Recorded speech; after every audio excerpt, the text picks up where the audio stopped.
opened the shutter at the back of the lorry, and it's jammed to the hilt. It's fantastic. For years, Rebecca Pritchard was a key force behind Salvage Hunters, until her sudden exit left fans full of questions.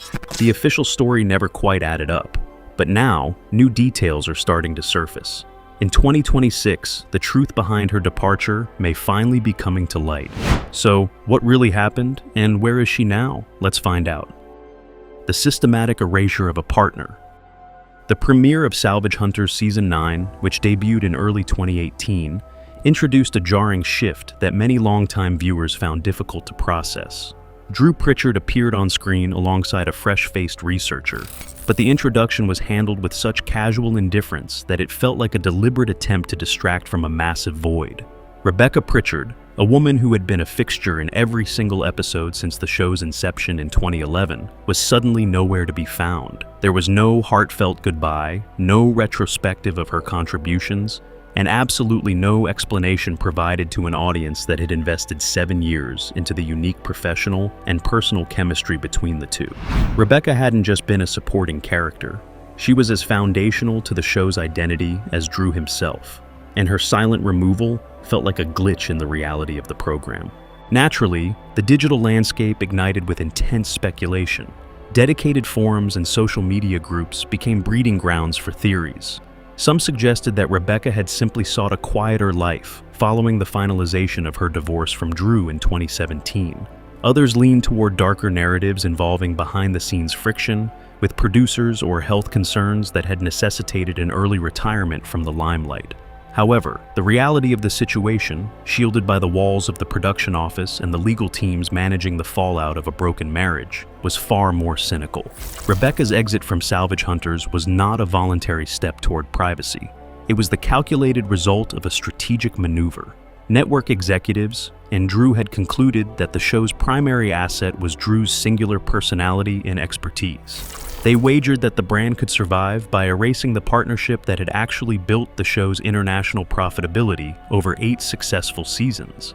When Quest TV finally addressed the mounting pressure from entertainment journalists, they issued a statement that was a masterpiece of corporate ambiguity.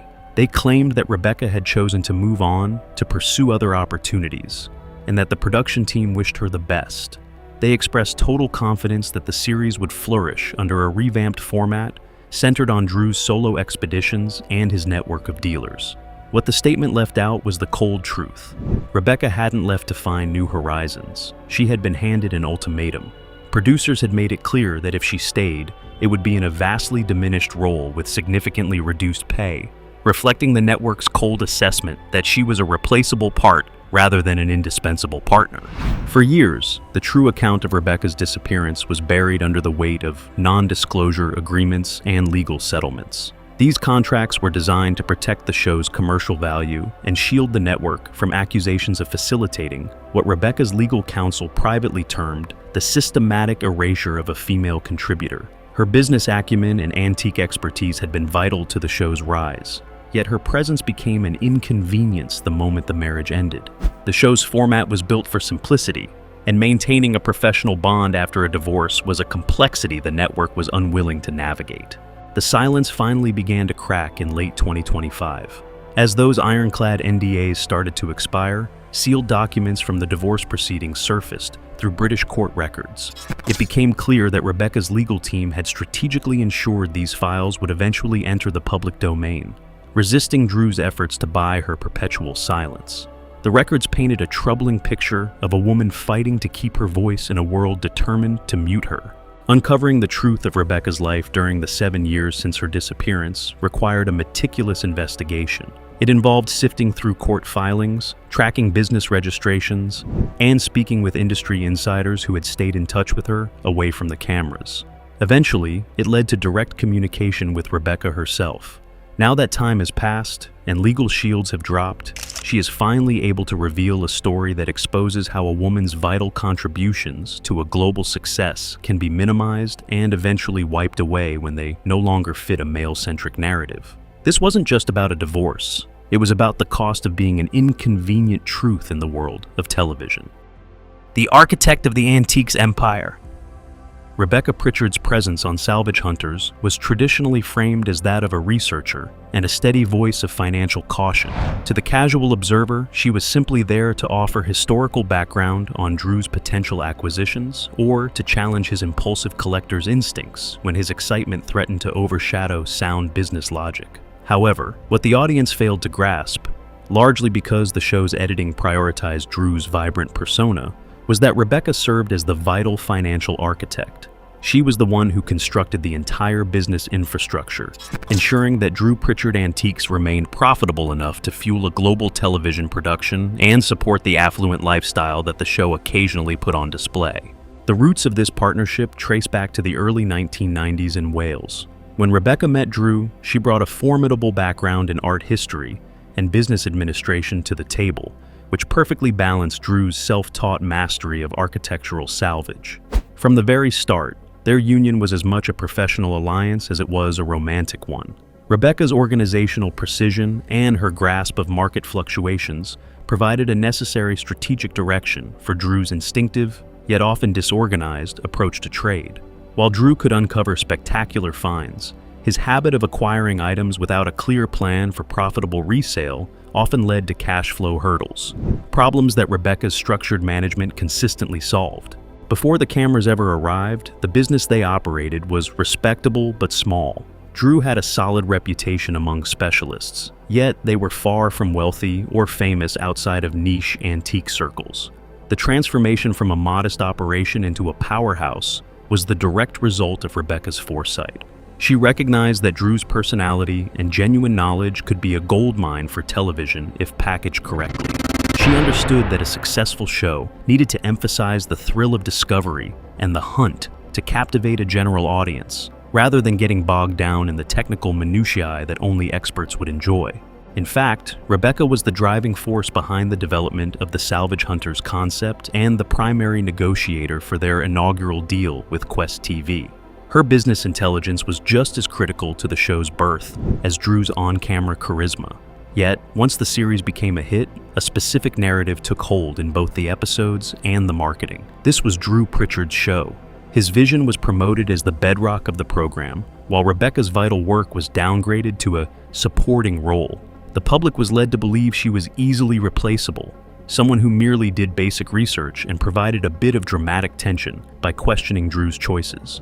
The hidden financial truth was far more complex. Rebecca had meticulously structured their business agreements to safeguard both their joint company and their private interests. Her expertise in intellectual property, licensing, and revenue sharing ensured that the show's success created massive income streams that went far beyond Drew's talent salary. She was the one negotiating international distribution, merchandise, and the premium appearance fees that Drew could now command as a television celebrity. However, Rebecca later admitted to a certain naivety regarding the stability of their bond.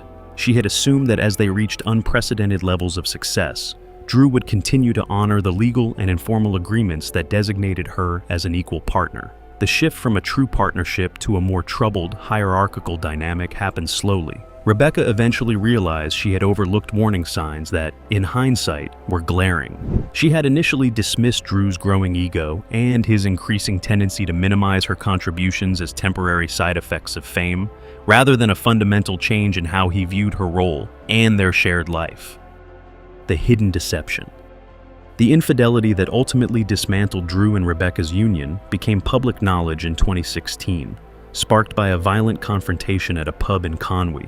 This incident, involving the husband of a woman Drew had been seeing, quickly escalated from a local disturbance into a national scandal once Drew's celebrity status as the face of Salvage Hunters was confirmed. For Rebecca, the humiliation was compounded by the fact that she learned of her husband's year-long affair through tabloid headlines rather than a private conversation.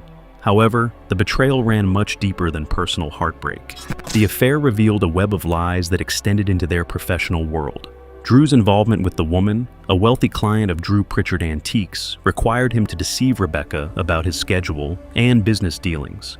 As an equal partner, Rebecca should have been privy to these transactions, yet Drew had been operating independently, excluding her from decisions that directly impacted their shared financial interests.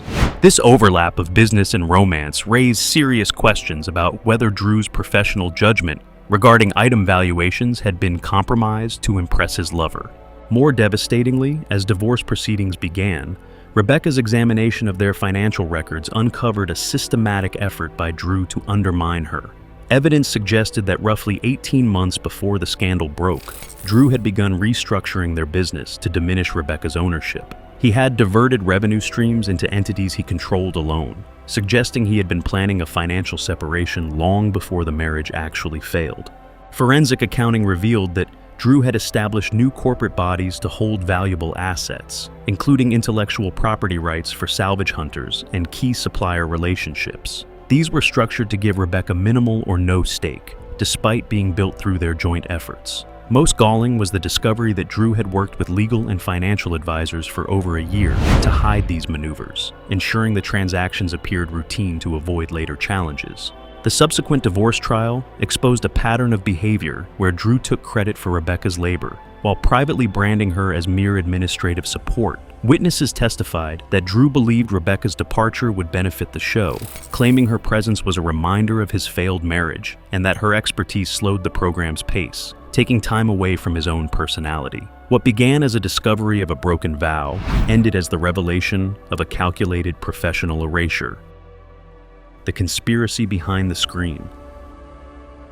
The discovery phase of the divorce proceedings unearthed a trove of internal emails and private communications that told a much darker story than the public ever imagined. These documents revealed that Quest TV executives and the producers of Salvage Hunters were not merely bystanders. They were active participants in Drew's campaign to sideline Rebecca and eventually erase her from the series. Private discussions among the leadership showed a cold consensus. Maintaining both Drew and Rebecca as co-stars was becoming too complicated. They decided that a format overhaul would simplify everything, establishing Drew as the unrivaled center of the show, while replacing Rebecca with researchers who possessed no ownership stakes or creative authority. This shift allowed producers to prioritize dramatic entertainment and Drew's singular vision over the educational and balanced content Rebecca had consistently championed.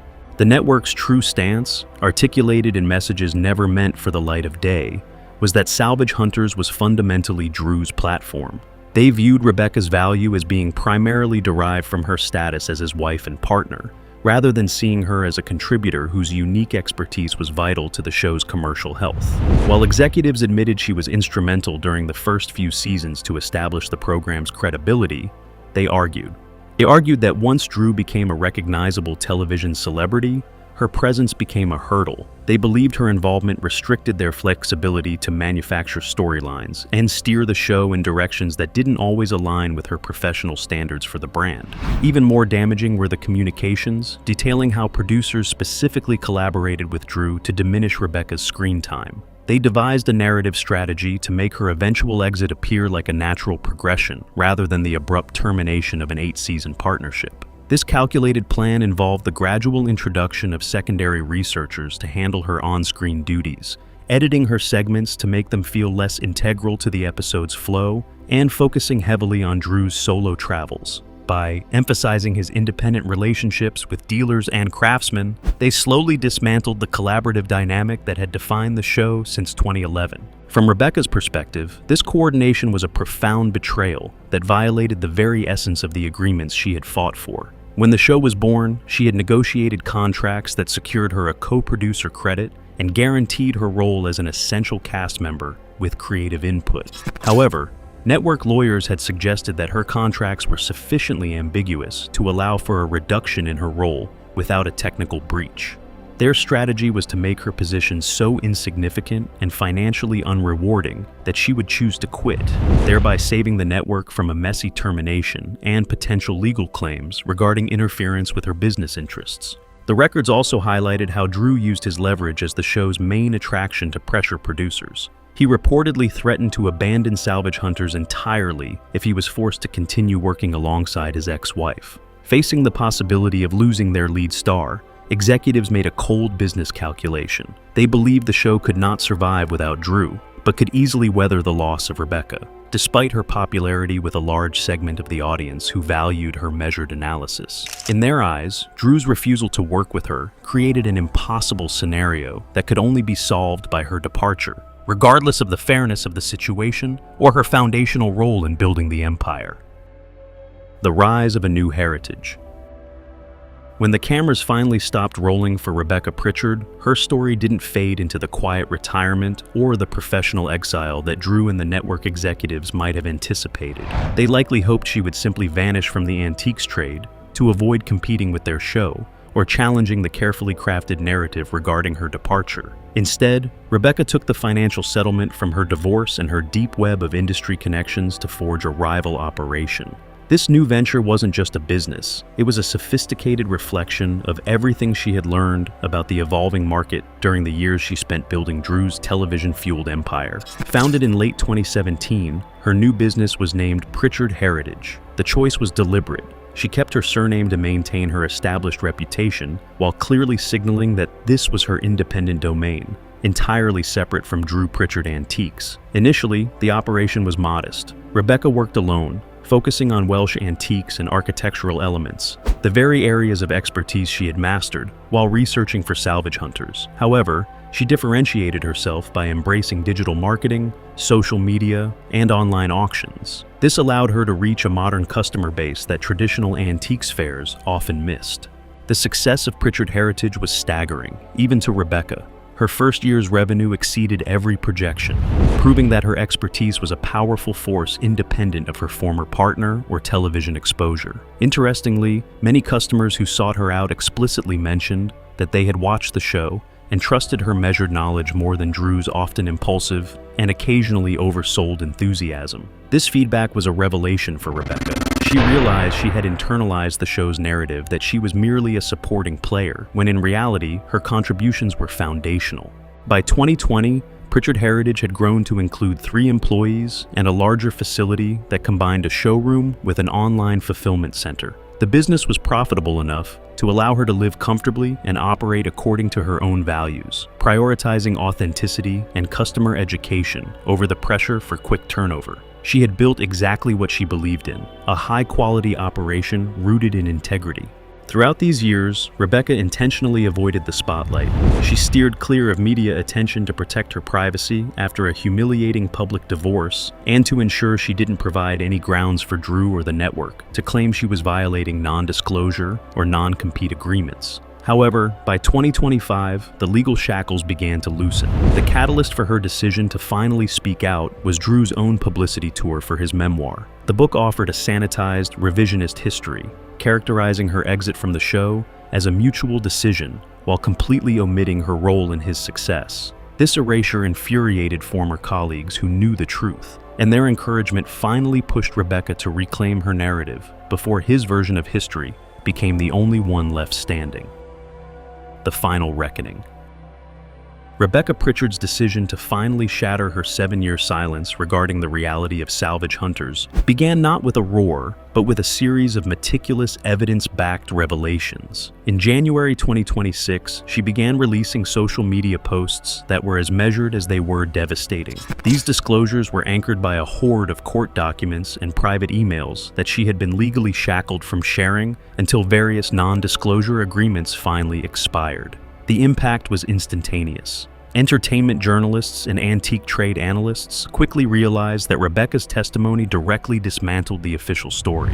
Her documentation appeared to validate claims that Drew and the network had engaged in conduct ranging from the professionally unethical to the potentially illegal, depending on how one interpreted the complex web of contracts that had once bound her. The turning point came when Rebecca granted an exclusive interview to a veteran journalist who had covered the antiques world for decades. This reporter had long been a skeptic of the sanitized explanation for Rebecca's sudden exit, noting that her disappearance was far too abrupt for someone so vital to the program's DNA. The resulting feature, published in March 2026, was a surgical exposure of the truth. It laid bare the details of Drew's infidelity, his calculated financial maneuvers, and the coordinated effort with producers to slowly erode Rebecca's role. It proved that despite her contractual safeguards and foundational contributions, she had been systematically erased to make way for a simpler, male-centric narrative. What made Rebecca's disclosures particularly explosive was her exposure of the underlying gender dynamics. She contended that a male partner's unfaithfulness and personal desire to move on were deemed sufficient justification for a major network to abandon a female partner. Even though her business intelligence and expertise had built the show's success, her presence was treated as a nuisance once the marriage dissolved. Maintaining a professional partnership would have required the show to acknowledge the messy complexities of real life, something that didn't fit the convenient image of a lone male expert discovering treasures through nothing but his own superior taste. The retaliation from Quest TV and Drew was a predictable wave of defensive denials. They attempted to paint Rebecca as a bitter former spouse seeking to sabotage a successful series and a famous ex-husband. They argued that her presentation of facts was selective and that normal business decisions were being twisted into a conspiracy of gender discrimination. However, these denials crumbled under the weight of Rebecca's methodical release of further evidence. She produced emails and contract clauses that directly contradicted the official statements. Testimony from former employees began to surface, confirming her version of events and revealing that the private actions of those in power were starkly different from their public personas. Beyond the immediate scandal, Rebecca's story ignited a massive international conversation about the erasure of women's labor. Industry experts pointed out that her ordeal was not an isolated incident. It was a pattern seen across various television and business ventures. Time and again, female co-creators or partners find their roles diminished or their histories rewritten once they become inconvenient to the male stars or the networks that prefer a simplified story over a collaborative truth. The fallout for the Salvage Hunters brand was swift and severe. Ratings plummeted as viewers began to question the ethics of a program that had treated its co-founders so poorly. The public's sense of fairness was deeply offended, and the backlash hit Drew's personal brand just as hard. Sales for his memoir, a book that had conveniently wiped Rebecca from the history of his success, completely collapsed. Bookstores began removing the title from their shelves, and the publisher faced intense pressure to release a revised edition that finally gave Rebecca the credit she was owed. Quest TV's strategy eventually shifted from stone-cold denial to a reluctant admission. They eventually acknowledged that Rebecca had been treated unfairly and conceded that the network should have done more to safeguard her interests. They admitted that her exit was orchestrated to suit Drew's personal preferences and the producer's desire for a less complicated format. While the statement stopped short of a full apology, it was a massive retreat from their initial claim that Rebecca was simply an angry ex-wife making baseless attacks. By late 2026, the very survival of Salvage Hunters was in doubt. The damage to Drew's reputation seemed irreparable, and the public's anger showed no signs of cooling.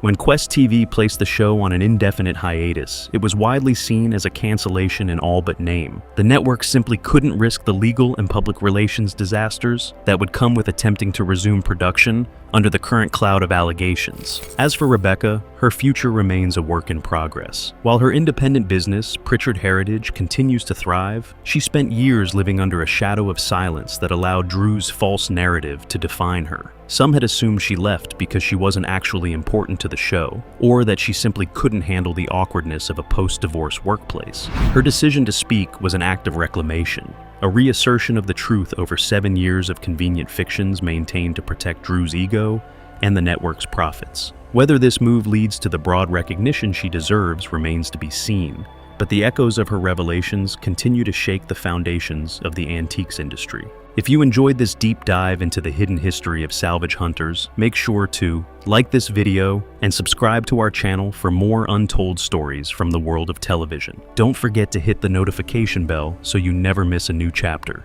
Thanks for watching.